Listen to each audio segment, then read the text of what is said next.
My name is Christella, and this is a speech called Modern Abolition.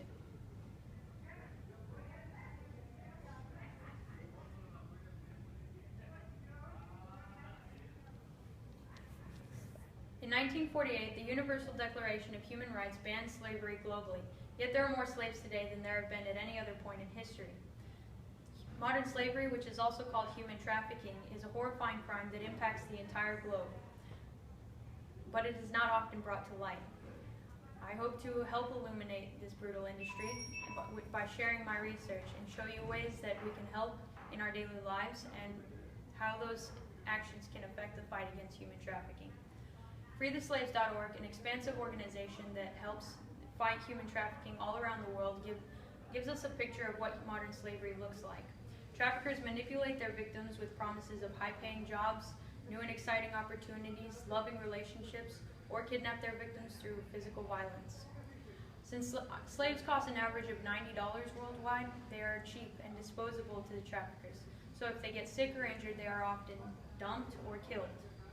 Trafficking victims also have a very hard time getting help because they have their IDs and money confiscated. They sometimes don't know the language of the country they're in, and sometimes they don't even know what country they're in because they get moved around so frequently.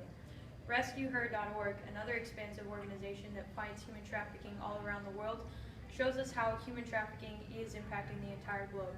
It's estimated that 30 million people are being trafficked right now, and it's the highest growing criminal industry. And $150 billion is made every year off the work of human trafficking victims. Luckily, we've already begun the first step in fighting human trafficking, which is getting informed. By getting informed, we can help spread the word and build support for the fight against human trafficking. One of the things I'll share with you that I learned from the Polaris Project website, which is another nonprofit organization that fights human trafficking, are red flags that we can look for and report to help victims get assistance. Some of these red flags include seeing excessive security at workplaces or living locations, people who claim to be just visiting yet can't clarify where they're staying, and people who are not in control of their own ID and money.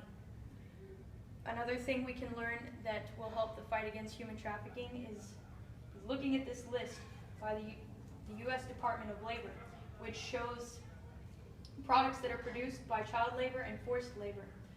By looking at this list, we can make a conscious effort to not buy these things and reduce human trafficking, or the demand for human trafficking.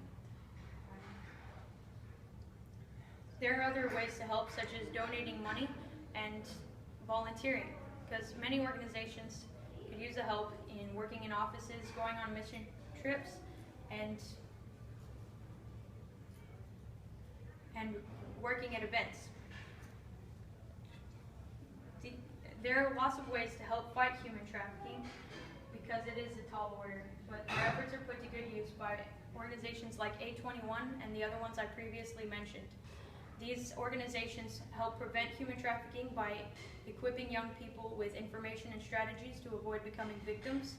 They help people that have been rescued from human trafficking by giving them a safe place and helping them integrate into society again with shelters, aftercare organizations, and vocational training, and they help law enforcement with training and guiding legislation so that the people guilty of human trafficking are held accountable for their actions.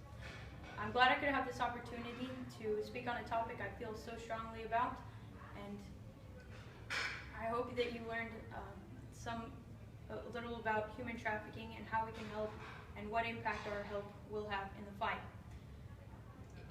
Fighting against human trafficking is an intimidating task, but as Margaret Mead so famously put it, never doubt that a small group of thoughtful, committed citizens can change the world.